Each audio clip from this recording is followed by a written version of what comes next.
नमस्कार, दिन भर की बड़ी खबरों में आपका स्वागत है। मैं हूं आंचल।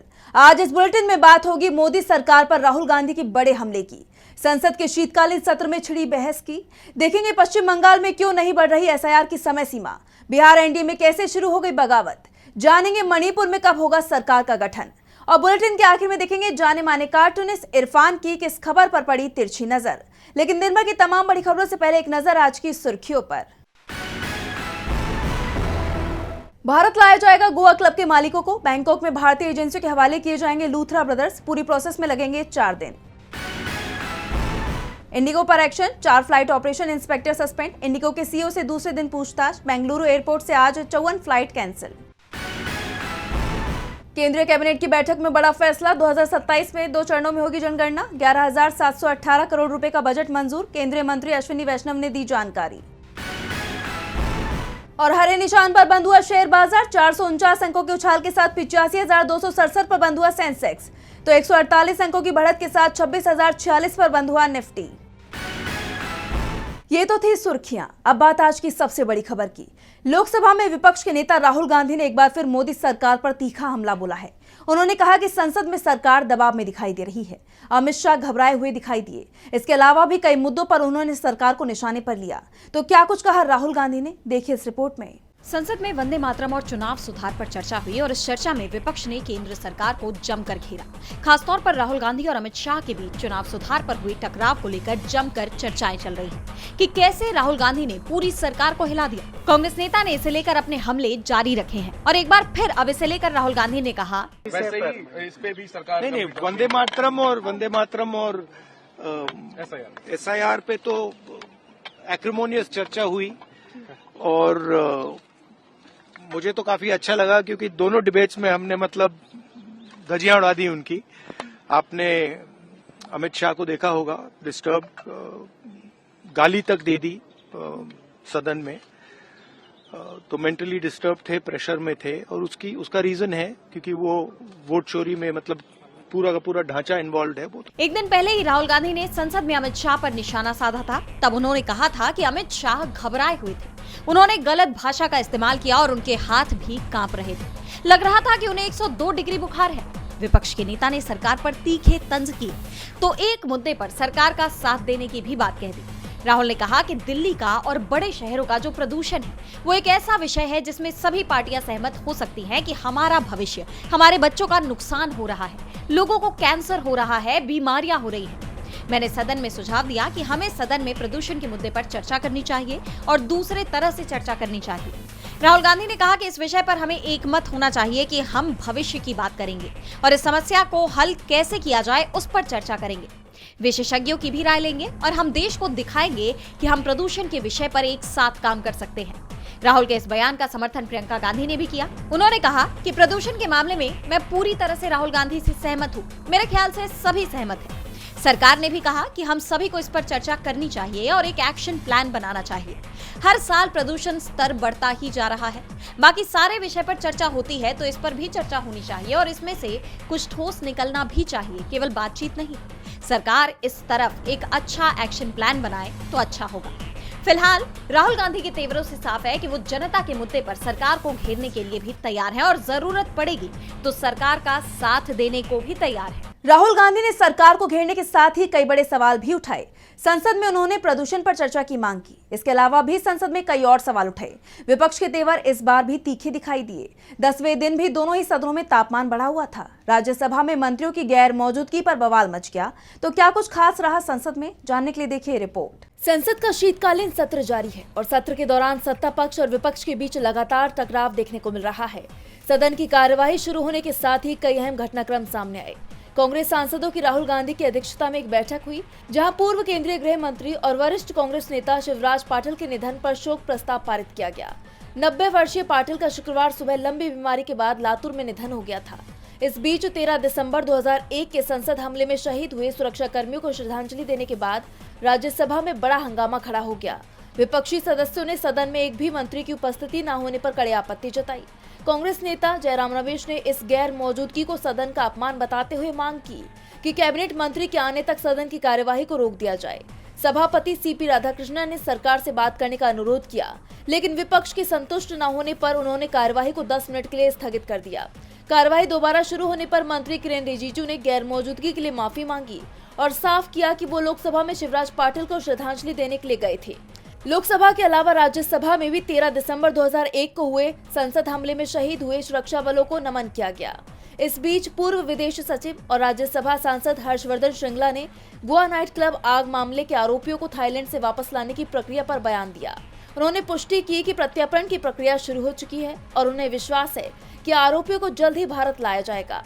इन हंगामों और बयानों के बीच सदन में एसआईआर से संबंधित मामलों पर सामान्य बहस जारी रही। जैसा आप जानते हैं कि संसद का शीतकालीन सत्र 1 दिसंबर को शुरू हुआ था और 19 तारीख तक चलेगा। इस दौरान सदन में और क्या कुछ होता है, ये देखना दिलचस्प होगा। संसद में तमाम मुद्दों को लेकर विपक्ष ने सरकार पर सवालों की बौछार कर दी। वैसे सवालों में चुनाव आयोग भी घिरा हुआ है। 12 राज्यों में जारी एसआईआर प्रक्रिया को लेकर विवाद थमने का नाम ही नहीं ले रहा। विपक्ष के दबाव में आयोग ने कई राज्यों में इस प्रक्रिया की समय सीमा बढ़ा दी है, लेकिन बंगाल में तारीखों में कोई बदलाव नहीं हुआ है, जिसे लेकर चुनाव आयोग पर और सवाल उठने लगे हैं। विपक्ष इसे एक साजिश करार दे रहा है। देखिए रिपोर्ट। पश्चिम बंगाल में अगले साल होने वाले विधानसभा चुनावों से पहले मतदाता सूची के विशेष गहन पुनरीक्षण यानी एसआईआर ने राजनीतिक उबाल ला दिया है। एसआईआर का काम पूरा करने को लेकर जहां कई राज्यों में समय सीमा बढ़ाई गई है, वहीं बंगाल में तारीखों में कोई बदलाव नहीं हुआ है, जिसे लेकर चुनाव आयोग पर अब सवाल उठने लगे हैं। विपक्ष इसे साजिश बता रहा है, जबकि चुनाव आयोग प्रक्रिया को पूरी तरह तकनीकी और नियमों के मुताबिक बता रहा है। बता दें कि बंगाल में अब तक कुल मतदाताओं की संख्या 7,66,37,529 है, लेकिन एसआईआर की प्रक्रिया के दौरान 58,08,232 मतदाताओं की कोई जानकारी सामने नहीं आई है। इस बीच एसआईआर की समय सीमा न बढ़ाना वोट काटने के लिए चुनाव आयोग की एक सोची समझी चाल मानी जा रही है। जैसा कि आप जानते हैं कि चुनाव आयोग ने यूपी समेत 6 राज्यों में स्पेशल इंटेंसिव रिवीजन की समय सीमा बढ़ा दी है। दरअसल कई राज्यों के सीईओ ने चुनाव आयोग से ये मांग की थी कि 11 दिसंबर को खत्म हो रहे एसआईआर के लिए समय सीमा को आगे बढ़ाया जाए, जिसके बाद बीते दिन चुनाव आयोग ने इसे बढ़ाने का फैसला किया और यूपी, तमिलनाडु, गुजरात, मध्य प्रदेश, छत्तीसगढ़, उत्तर प्रदेश और अंडमान निकोबार द्वीप समूह के वोटर्स को राहत दी। बता दें कि पश्चिम बंगाल में मतदाता सूची का मसौदा 16 दिसंबर को प्रकाशित किया जाएगा। अगर सूची में कोई शिकायत या गलती हो तो उसकी जानकारी आयोग को दी जा सकती है, जिसके बाद इन सूचनाओं के आधार पर सुनवाई की जाएगी। सभी सबूतों की जांच के बाद आयोग अंतिम सूची तैयार करेगा। राज्य में एसआईआर की प्रक्रिया 4 नवंबर को गणना प्रपत्रों के वितरण के साथ शुरू हुई थी और अब अंतिम मतदाता सूची 14 फरवरी 2026 को जारी की जाएगी। अब देखना यह होगा कि बंगाल में एसआईआर की समय सीमा नहीं बढ़ाने को लेकर चुनाव आयोग की तरफ से कोई सफाई आती है या नहीं।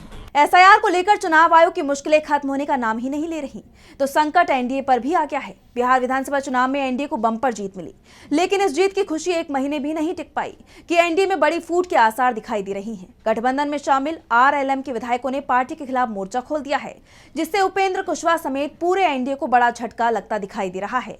तो क्या है पूरी खबर, जानने के लिए देखिए रिपोर्ट। बिहार में सरकार के गठन को 1 महीना भी नहीं हुआ है। सरकार के गठन के साथ ही विधायकों में अनबन शुरू हो गई है। एनडीए में टूट का संकट गहराता दिखाई दे रहा है। एनडीए में शामिल घटक दल राष्ट्रीय लोक मोर्चा मुश्किलों से घिरता जा रहा है। उपेंद्र कुशवाहा के करीबी और विधायक रामेश्वर महतो ने पार्टी के खिलाफ मोर्चा खोल दिया है। रामेश्वर महतो ने एक्स पर एक पोस्ट किया, जिसने बिहार की राजनीति में हलचल तेज कर दी। उन्होंने एक्स पर पोस्ट किया कि राजनीति में सफलता केवल भाषणों से नहीं, बल्कि सच्ची नियत और दृढ़ नीति से मिलती है। जब नेतृत्व की नियत धुंधली हो जाए और नीतियां जनहित से अधिक स्वार्थ की दिशा में मुड़ने लगे, तब जनता को ज्यादा दिनों तक भ्रमित नहीं रखा जा सकता। आज का नागरिक जागरूक है, वो हर कदम, हर फैसले और हर इरादे को बारीकी से परखता है। विधायक का ये बयान साफ साफ उपेंद्र कुशवाहा पर निशाना माना जा रहा है। बता दें कि रामेश्वर महतो मंत्री न बनाए जाने को लेकर पार्टी से नाराज बताए जा रहे हैं। जब बिहार में नई सरकार का गठन हुआ, तब उपेंद्र कुशवाहा के बेटे दीपक प्रकाश को बिना विधानमंडल के सदस्य के मंत्री बना दिया गया, जिसके बाद से पार्टी के कई नेताओं में नाराजगी देखी जा रही है और अब विधायक की पोस्ट ने इन अटकलों को और बल दे दिया है। सवाल उठ रहे हैं कि क्या उपेंद्र कुशवाहा की पार्टी टूट जाएगी, और अगर ऐसा होता है तो ये पूरे एनडीए के लिए एक बड़ा झटका हो सकता है। बिहार एनडीए में शामिल दल के अंदर बिखराव नजर आ रहा है, तो खींचतान यूपी बीजेपी के अध्यक्ष पद को लेकर भी मची हुई है। इस बीच यूपी बीजेपी अध्यक्ष पद के चुनाव की तारीख सामने आ गई है। इसे लेकर लंबे समय से यूपी के सीएम योगी और केंद्रीय गृह मंत्री अमित शाह के बीच टकराव की खबर सामने आ रही थी, जिसे सीधे तौर पर 2027 के चुनाव से जोड़कर देखा जा रहा था। तो क्या है पूरी खबर, जानेंगे इस रिपोर्ट में। बीजेपी के राष्ट्रीय अध्यक्ष को लेकर अभी भी कोई फैसला नहीं हो पाया है। संघ और पार्टी के बीच किसी नाम पर सहमति बनती नहीं दिख रही है। वहीं दूसरी तरफ उत्तर प्रदेश में भी बीजेपी प्रदेश अध्यक्ष के चुनाव को लेकर 1 साल से ज्यादा वक्त से टकराव चला आ रहा है। यहाँ योगी आदित्यनाथ और बीजेपी हाईकमान के बीच में सहमति नहीं बन पा रही है।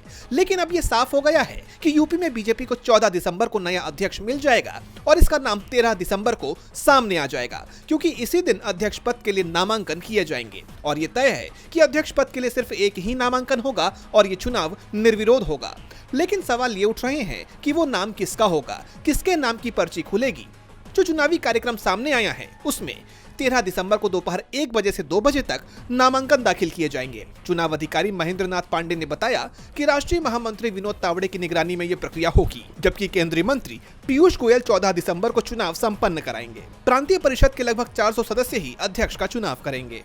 यूपी बीजेपी अध्यक्ष का चयन ही योगी आदित्यनाथ की किस्मत को भी तय कर सकता है, क्योंकि 2027 में यूपी में विधानसभा का चुनाव होना है और इस बात की चर्चाएं तो लगातार चल रही हैं कि बीजेपी हाईकमान और योगी आदित्यनाथ के रिश्ते लगातार तनाव भरे चल रहे हैं। खास तौर पर 2024 के लोकसभा चुनाव में बीजेपी को जो हार मिली, उसके बाद से बीजेपी हाईकमान और योगी के बीच तनाव ज्यादा ही बढ़ चुका है। इसी के चलते अभी तक यूपी बीजेपी अध्यक्ष का चुनाव नहीं हो पा रहा था। यूपी बीजेपी अध्यक्ष पद के चुनाव के बाद जल्द ही बीजेपी के राष्ट्रीय अध्यक्ष पद का भी चुनाव कराया जाएगा।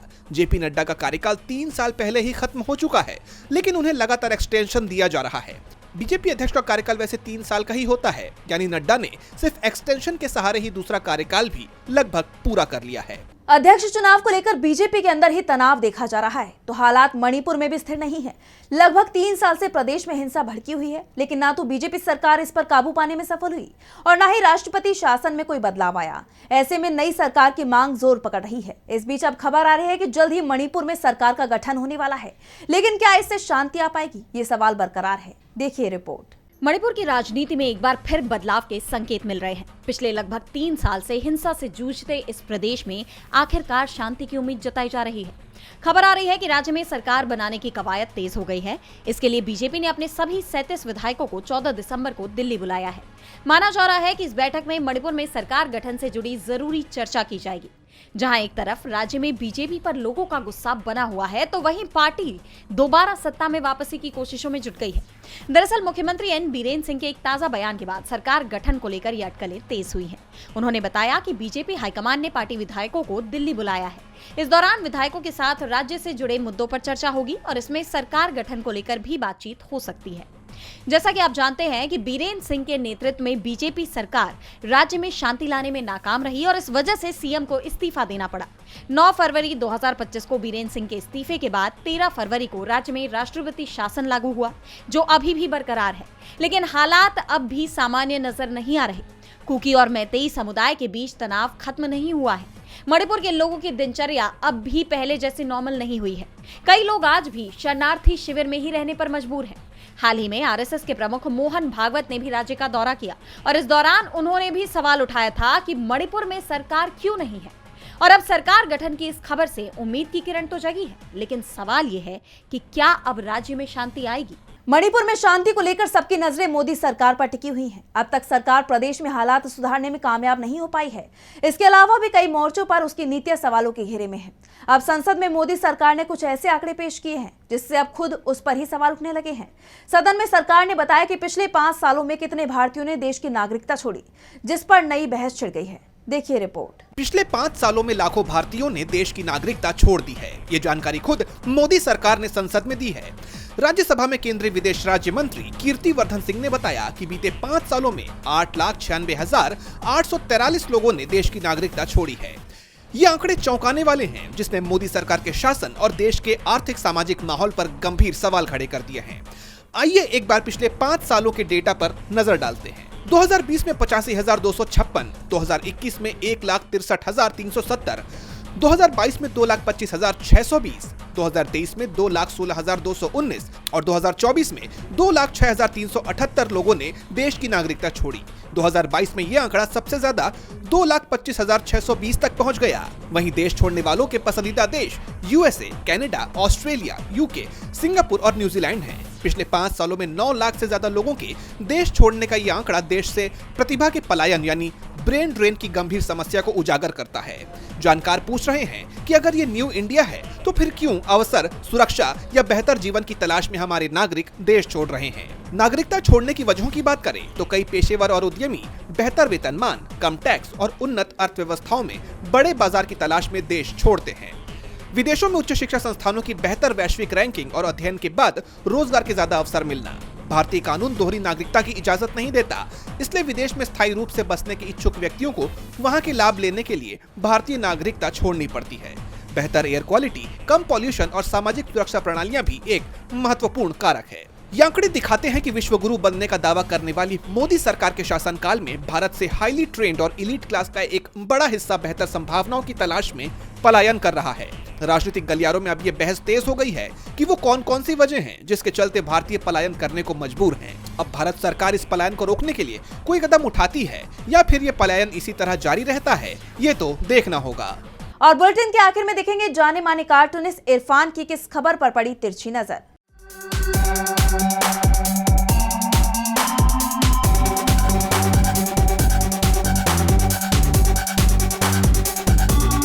नेहरू जी मुसलमान नहीं होते तो क्या देश की सबसे बड़ी पार्टी इतनी आसानी से इतने सारे चुनाव जीत पाती, या इतनी आसानी से वो इतने साल देश पर राज कर पाती। अब देखिए ना, उनसे अगर पूछो कि आपने इतने पिछले सालों में क्या किया, तो वो एकदम से नेहरू जी को जिम्मेदार बता देते हैं कि हमने ये नहीं किया तो उसके लिए नेहरू जिम्मेदार है, वो नहीं किया तो उसके लिए नेहरू जिम्मेदार है। गनीमत है कि उन्होंने अभी बढ़ती हुई महंगाई, बढ़ता हुआ अपराध और बढ़ते हुए वायु प्रदूषण के लिए नेहरू जी को जिम्मेदार नहीं बताया है। हो भी सकता है ये भी दिन आ जाए, क्योंकि मोदी है तो मुमकिन है।